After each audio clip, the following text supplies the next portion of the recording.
जय श्री राधे, जय श्री हरि। पवित्रोपन्ना पुत्रदा एकादशी की शुभकामनाएं। एकादशी कथा। युधिष्ठिर ने पूछा, मधुसूदन, श्रावण के शुक्ल पक्ष में किस नाम की एकादशी होती है? कृपया मेरे सामने उसका वर्णन कीजिए। भगवान श्री कृष्ण बोले, राजन, प्राचीन काल की बात है। द्वापर युग के प्रारंभ का समय था। महिष्मतीपुर में राजा महिजीत अपने राज्य का पालन करते थे, किंतु उन्हें कोई पुत्र नहीं था, इसलिए वह राज्य उन्हें सुखदायक नहीं प्रतीत होता था। अपनी अवस्था अधिक देख राजा को बड़ी चिंता हुई। उन्होंने प्रजा वर्ग में बैठकर इस प्रकार कहा, प्रजाजनों, इस जन्म में मुझसे कोई पातक नहीं हुआ है। मैंने अपने खजाने में अन्याय से कमाया हुआ धन नहीं जमा किया है। ब्राह्मणों और देवताओं का धन भी मैंने कभी नहीं लिया है। पुत्रवत प्रजा का पालन किया है। धर्म से पृथ्वी पर अधिकार जमाया है। दुष्टों को, चाहे वे बंधु और पुत्र के समान ही क्यों न रहे हों, दंड दिया है। शिष्ट पुरुषों का सदा सम्मान किया है और किसी को द्वेष का पात्र नहीं समझा है। फिर क्या कारण है जो मेरे घर में आज तक पुत्र उत्पन्न नहीं हुआ? आप लोग इसका विचार करें।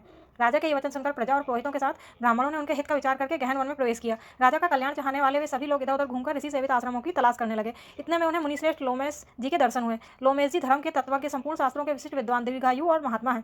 उनका शरीर लोम से भरा हुआ है। वे ब्रह्मा जी के समान तेजस्वी हैं। एक एक कल्प बीतने पर उनके शरीर का एक एक लोम विशीर्ण होता है, टूटकर गिरता है, इसलिए उनका नाम लोमेश हुआ है। वे महामुनि तीनों कालों की बातें जानते हैं। उन्हें देखकर सब लोगों को बड़ा हर्ष हुआ। लोगों को अपने निकट आया देख लोमेश जी ने पूछा, तुम सब लोग किस लिए यहाँ आए हो? आपने आगमन का कारण बताओ। तुम लोगों के लिए जो हितकर कार्य होगा उसे मैं अवश्य करूंगा।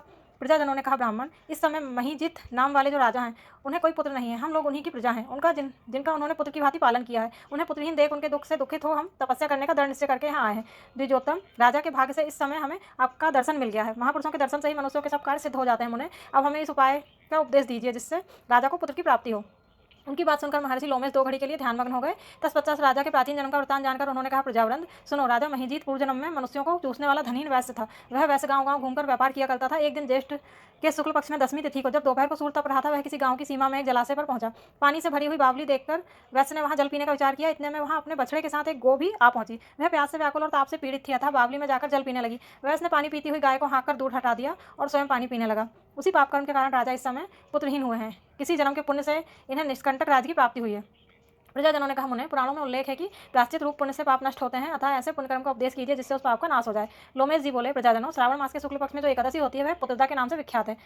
वह मनोवांछित फल प्रदान करने वाली है। तुम लोग उसी का व्रत करो। यह सुनकर प्रजाजनों ने मुनि को नमस्कार किया और नगर में आकर विधिपूर्वक पुत्रदा एकादशी के व्रत का अनुष्ठान किया। उन्होंने विधिपूर्वक जागरण भी किया और उसका निर्मल पुण्य राजा को अर्पण कर दिया। तत्पश्चात रानी ने गर्भधारण किया और प्रसव का समय आने पर बलवान पुत्र को जन्म दिया। इसका महात्म्य सुनकर मनुष्य पापों से मुक्त हो जाता है तथा इस लोक से मैं सुख पाकर परलोक में स्वर्गीय गति को प्राप्त करता है। जय श्री हरि, जय श्री राधे, जय एकादशी।